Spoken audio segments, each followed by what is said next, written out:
Hello and welcome to Newsbreak. I'm your host, Nick Steffens. Coming up, the stage is set for softball postseason, but first, today's top stories. Washington residents will experience higher water and sewer rates following an approved ordinance change by the City Council. The new rates, effective July 1st, reflect a 9.5% increase for water and a 5% increase for sewer usage. The decision was made during budget discussions for the new fiscal year to ensure sufficient funds for operating expenses, capital improvement projects, and debt obligations. City Administrator Dan McCusker emphasized the necessity of the water rate increase to meet all obligations of the Water Department. Residential customers in the city will now pay $5.46 per 100 cubic feet of water used, while the base charge remains unchanged at $19.55 per month. Both residential and non-residential sewer rates have risen to $4.91 per 100 cubic feet of water used, with base rates unaffected. Alexis Wagner, a student from Mount Pleasant, had the opportunity to participate in the National Electric Cooperative Youth Tour of Washington, D.C., sponsored by Access Energy Cooperative. Alongside 37 student leaders from Iowa, Wagner spent June 18th to the 23rd engaging in a week-long leadership development program. The tour provided insights into government, the electrical cooperative business model, and the current energy industry issues. Students met their elected representatives in the U.S. House and Senate, explored historic sites, and even organized their own snack cooperative. For 65 years, the Electrical Cooperative Youth Tour has been a collaborative effort among local electric cooperatives like Access Energy Cooperative, statewide trade associations, and the National Rural Electric Cooperative Association. Additionally, the students participate in the Rural Electric Youth Day, sponsored by NRECA, where they learned from public figures and inspirational speakers, including Paralympic medalist Mike Schlappi. To learn more about Access Energy Cooperative's 2024 Youth Tour program, visit their website or search for Iowa Youth Tour on social media platforms. Lake Darling State Park is among 7 beaches in Iowa, where the Department of Natural Resources has issued a swimming advisory due to high algae toxin levels. Lake Darling's microcystine value, a toxin produced by blue-green algae, was measured at 10.407 UG per liter, exceeding the action threshold of 8. While harmful levels of E. coli bacteria were not detected, the presence of microcystine poses risks. Ingesting or inhaling water with microcystine can lead to gastrointestinal symptoms, respiratory issues, skin rashes, and even liver failure. Lake Darling has consistently received swimming advisories since 2020, with 14 advisories of E. coli and 2 for microcystine. Although the DNR does not close beaches, the advisory signals a serious situation.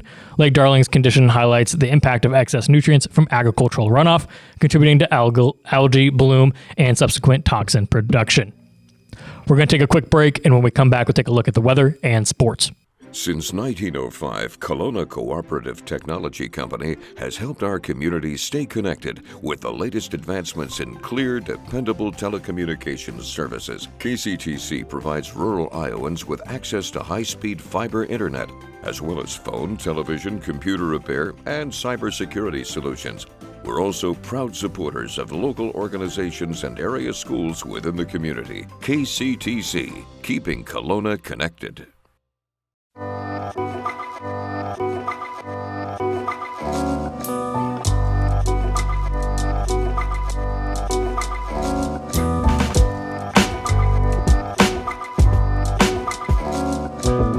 At the Capper Auto Group, we put our customers' needs first and understand that everyone is as different as the vehicle they select. We offer new Ford, Chevrolet, Buick, GMC, Jeep, Chrysler, Dodge, and Ram vehicles in a friendly environment that puts you in the driver's seat.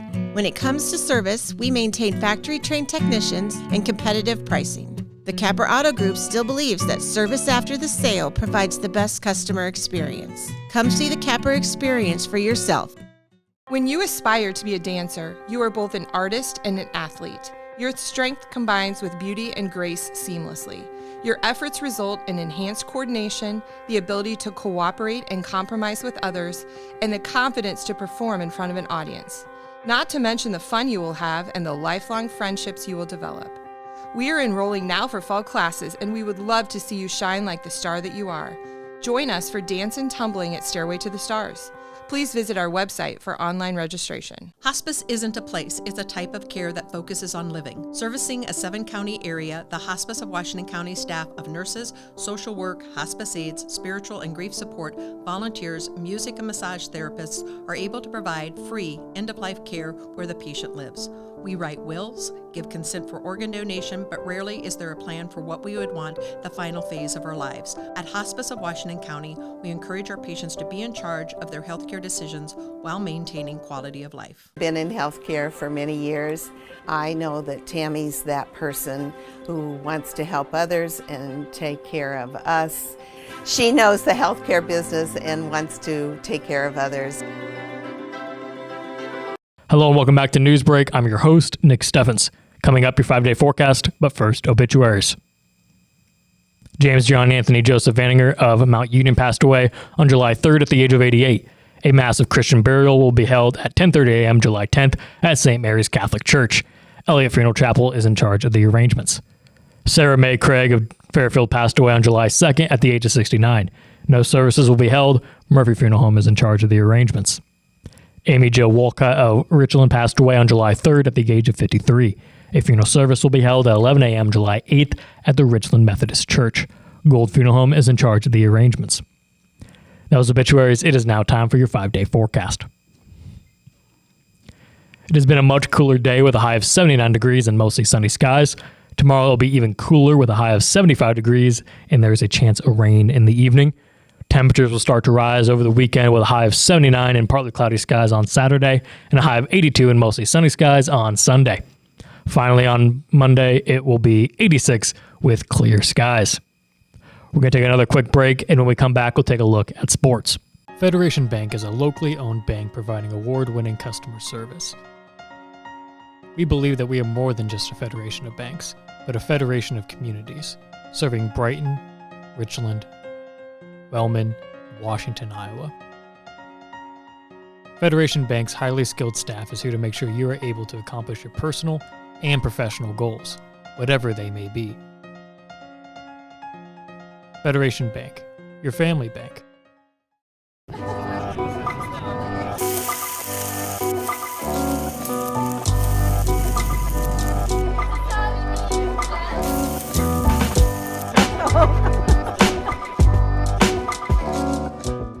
Family owned and operated by Andy and Sarah Ross. Ross Auto has been your vehicle repair and maintenance headquarters since 1935. We specialize in all makes of cars and light-duty trucks. With our variety of available services, let us help you keep rolling and your vehicle operating efficiently. Services include general auto repair, alignments, brakes, fuel injection, and more. Schedule your appointment today at 319-653-5656. That's 319-653-5656. I met Tammy about 20 years ago when her daughter was in Special Olympics and I was coaching. Told me that she was into doing senior benefits. We became even closer friends. She cares about everybody, especially the seniors. So call her.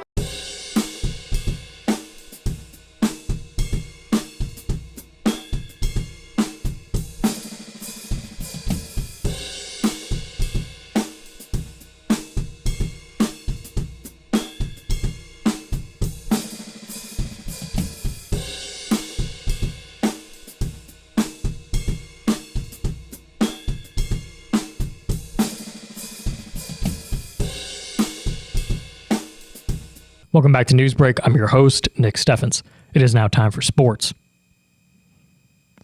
In a crucial match for both teams, the Fairfield and Mount Pleasant baseball teams will face off for the last time in the 2023 season at the Maple Leaf Athletic Complex in Mount Pleasant.